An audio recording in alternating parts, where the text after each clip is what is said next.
स्थानिक स्वराज्य संस्थेच्या या निवडणुकीसाठी महायुतीचे अधिकृत उमेदवार तुम्हा सर्वांचे नेते मार्गदर्शक आदरणीय बसवराज पाटील साहेब, ज्यांच्या तालमीमध्ये मी घडलो ते आमचे नेते आदरणीय सुजित भैया ठाकूरजी, जिल्ह्याचे अध्यक्ष दत्ताभाऊ, सर्वच मंडळी, मान्यवर मंडळी, मतदार बंधूंना आणि कार्यकर्ते पदाधिकारी. कालपासून आम्ही बीड आणि धाराशिव दौऱ्यावर आहे. तर उद्या लातूर आणि परवा उदगीर जळकोटचा भाग करून पूर्ण लातूर जिल्ह्यामध्ये संपवायचा आहे आम्हाला. पण काल आम्ही बीड जिल्ह्यामध्ये फिरलो. सकाळी 8:30 ते रात्री 12:30ला शेवटची मीटिंग आडसकरांच्या घरी झाली. प्रचंड उत्साह, जसं आता भैयांनी सांगितलं की या वाशी, परंडा, भूम या 3 टप्प्यामध्ये या मतदारसंघामध्ये 99% मतं मिळतील, असंच वक्तव्य काल सुरेश धसांनी केलं. आणि त्यांनी सांगितलं की आम्ही तुम्हाला 95% पेक्षा जास्त. म्हणजे असं जर आव्हान असेल तर समोरच्या उमेदवाराला 100 तर मतं मिळतील का नाही, की हा प्रश्न मला या निमित्तानं पडतो. आणि त्यांची मदार लातूरवर बऱ्यापैकी आहे. पण आता उद्यापासून आम्ही लातूरमध्ये बसणार आहे आणि पुन्हा 2-3 दिवस लातूरमध्येच आम्ही असणार आहे. तिन्ही आमदार भैया, संभाजी भैया असतील, मी असेल, रमेश अप्पा असतील, पाटील साहेब तर फिरतील समजा. पण आम्ही सुद्धा लातूरमध्ये बसून राहू. पण गुंडसाहेब, तुम्हाला मी नक्की सांगतो की या मतदारसंघाचा इतिहास बघितला तर माननीय दिलीपरावजी एकदा ते 2दा बिनून झाले, एकदा आणि एकदा निवडून आले ते पण विक्रमी मतांना. ते 666 काहीतरी मत आहेत. मी दाव्याने सांगतो, दत्ताभाऊ म्हणल्याप्रमाणे आपल्या उमेदवाराची मतं इतकी पडतील की पुढची 50-100 वर्ष कुणी विक्रम तोडणार नाही, इतकी मतं आपल्याला मिळणार. आणि खरं आहे, आता काही पत्रकार विचारत होते साहेबांना, पाटील साहेबांना, धाराशिवमध्ये, आणखी इथं पण मला वाटतं वाशीलाच का, हां, त्या ह्यांच्या चेडीच्या घरी, की तुम्ही काय ऑफर दिली म्हणा. कुणालाही. मी तर बसवराजींना विचारलं होतं, अपक्ष काढायचा प्रयत्न, बिनविरोध काढायचा प्रयत्न करायचा का. तर साहेब म्हणले काय करायचं आहे, त्यानिमित्तानं फिरणं होतं, आपल्याला ओळखी पाहिजे होतं, फिरू त्यांच्या स्टाईलनं, आपल्या नेहमीप्रमाणे फिरू जरा, आपण जरा सगळ्यांना भेटीगाठी करू. आता तरी म्हणले असतं मी बिनविरोध करायचा प्रयत्न नक्कीच केला असता. पण उमेदवारच तयार नाही, मग आम्ही कसं करायचं. त्यांची इच्छा होती, बरं निघाले असते बिनविरोध, तुम्हाला भेटले असते का. तुम्हाला भेटण्यासाठी त्यांनी विरोध टाळला. पण एक नक्की सांगतो, आता मान्य सुजित भैयांनी वरिष्ठ सभागृहात काम केलंय, अत्यंत चांगलं काम त्यांच्या कारकिर्दीमध्ये त्यांनी केलं. आणि मी आत्ताही गाडीमध्ये सांगितलं पाटील साहेबांना, म्हणजे मी लहानाचा मोठाच त्याच्यासमोर झालेलो आहे. शरद भाऊंच्या नंतर या महाराष्ट्राचा कानाकोपरा पिंजून काढणारा दुसरा कोण भाजपमध्ये व्यक्ती असेल तर त्याचं नाव सुरेश ठाकूर. त्याच्यामुळे त्यांच्या प्रती आम्हाला आदरच आहे. त्यांनी आम्हाला बरेचदा रागावलंय, समजावलंय, सांगितलंय. आजही कधी कधी फोन करून सांगतात हे स्टेटमेंट द्यायला नको होतं, किंवा असं नको, हे असं बोल. विधानसभेत बोलताना काय बोललं पाहिजे ते आम्हाला आजही मार्गदर्शन करतात. ते आमचे मार्गदर्शकच आहे.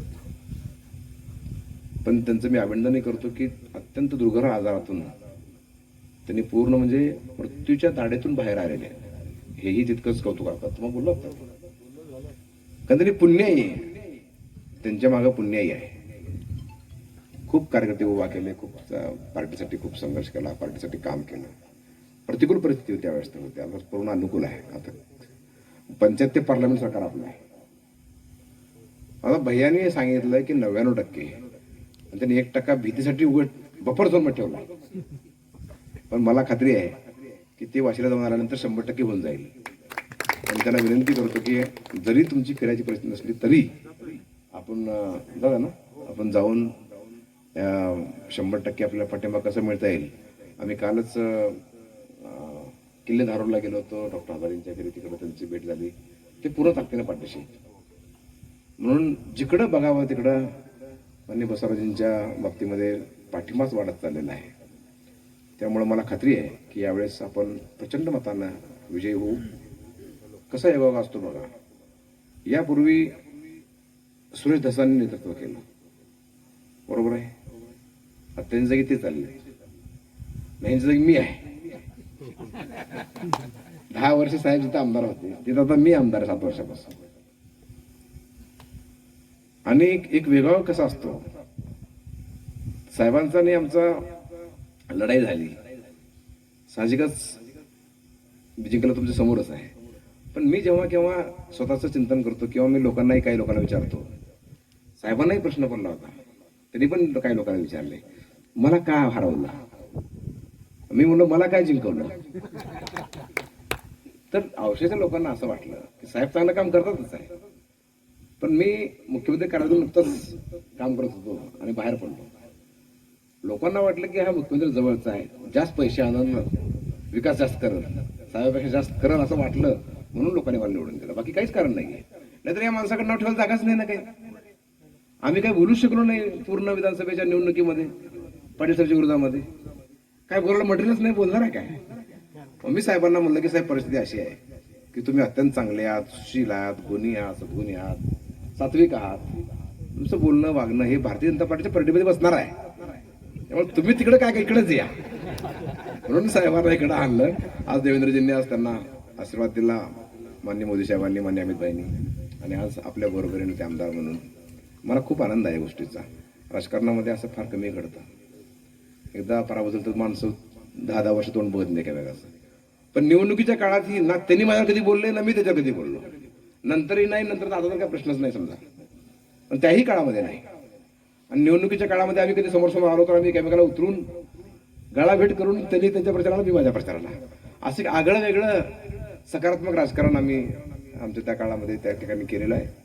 साहजिकच तरी बाकीच्या जिल्ह्यापेक्षा आमच्या जिल्ह्याला एक वारसा वेगळा आहे राजकारणाचा. विलासरावजींनी वारसा ठेवून दिलेला आहे. गोपीनाथरावजींनी त्यावेळेस आमच्याकडे, गोपीनाथरावजी लातूरचेच होते पूर्वी, नंतर बीडचे झाले.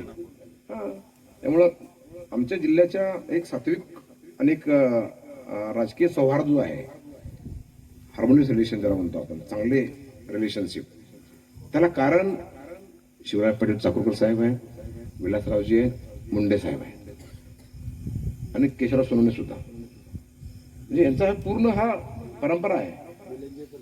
निलंगेकर साहेब कधीही असं म्हणजे विरोधकांना असं चुकीचं वागणूक कधी दिली नाही. साहेबांच्या काळामध्ये अवश्य तीच परंपरा आता आम्ही चालू ठेवलेली आहे आणि एक चांगलं वातावरण आमच्या जिल्ह्यामध्ये आहे. आपलंही चांगलंच वातावरण आहे. पण मी बसवराजींचं मी अभिनंदन करेल. वरिष्ठ सभागृहामध्ये जसा नेता पाहिजे, जसा आमदार पाहिजे, तसा आमदार आपण निवडून देतोय, हे आपलंही भाग्य आहे असं मी म्हणेल. आपण असं कोणाला निवडून देत नाहीये. अत्यंत सुशील माणसांना, अभ्यासू माणसांना आपण निवडून देतोय. त्यामुळं आपण व्हॅल्यू ॲडिशन करावं. बीड, लातूर आणि धाराशिव जिल्ह्यामध्ये जिथे कुठे तुमच्या ओळखीचे लोक असतील, तिथे कुठे मतदार आहे ओळखीचा, मला खात्री आहे की तुम्ही तुमची फोन लिस्ट काढली तर तुम्हाला बीड आणि लातूरमधले किमान 10 तर प्रत्येकाला मतदार भेटतील. कोण नगरसेवक आहे, कोण जिल्हा परिषद सदस्य आहे, कोण पंचायत समिती सभापती आहे. त्यांना विनंती करावी आणि व्हॅल्यू ॲडिशन करून मताची संख्या कशी वाढवता येईल याचा विचार आपण करावा. नक्कीच 22 तारखेला गुलाल आपलाच आहे, त्यात काय वादच नाही, त्यात काय शंकाच नाही. पण मताधिक्याची लीड आम्हाला बघायची आहे. भले आम्ही मुंबईला असू, गुलाल टाकायला राहत नसतो, पुन्हा गुलाल टाकायला नक्की येऊ. मी साहेबांना सांगितलं की सत्कार पहिला अवसाचा डिझर्व करतो, म्हणून मी सत्कार केल्याशिवाय सत्कार घ्यायचा नाही. बरोबर आहे का? मी सांगितलं ना, मी 4 तारीख बुक केली यांची, शनिवार आहे 4 तारखेला. मी एक चांगलं कार्यालय केलंय औशामध्ये. आता नाही, नवीन कार्यालय आहे, मोठं कार्यालय केलं. त्या कार्यालयाचं उद्घाटन रवी भवन येणार आहेत चव्हाण साहेब. आणि मी म्हणलं, मी आता उद्घाटनाची तारीख तिने 28 दिली होती, म्हणजे अगोदर दिली होती. आता मी म्हणलं आता उद्घाटन थांबवू आपण, उद्या सत्काराचं सगळं एकत्र कार्यक्रम करू म्हणून. तशी आम्ही चव्हाण साहेब बोललो, आम्ही विमानात बसल्यावर आम्ही आलो ना मुंबईवरला, तारीख दिली होती आपल्याला यांनी. मी म्हणलं आता थोडं पुढे करू आपण उद्घाटन कार्यालयाचं, आणि बसवाची निवडून येणारच आहे. सत्कार आणि कार्यक्रम दोन्ही एकदाच होतो, म्हणून सत्कार आवश्यक झाल्याशिवाय कोणाचाही सत्कार घ्यायचा नाही. अशी व्यक्ती घेऊ शकता, तेवढा मात्र आग्रह आमचा आहे. तेवढा तुम्ही पळाल अशी अपेक्षा व्यक्त करतो आणि तुम्हाला पुन्हा शुभेच्छा देतो. आज आम्ही सोनारीला भैरवनाथचं दर्शन घेतलं, आशीर्वाद घेतला, आरती केली, प्रसन्न वाटलं आणि खात्री आहे आम्हाला की आपण प्रचंड मताधिक्याने द्याल आणि आपण आपल्या मित्रांना, सगळ्या सोयऱ्यांना या निमित्तानं इकडे परावर्त कराल, ते भले कुण्याही पक्षाचे असतील तर इकडे मतदान करायला परावर्त करायला एक चांगल्या माणसाला आपण निवडून देतोय. म्हणून आपण सगळ्यांनी प्रयत्न करावा एवढंच विनंती करतो आणि थांबतो. जय हिंद, जय महाराष्ट्र.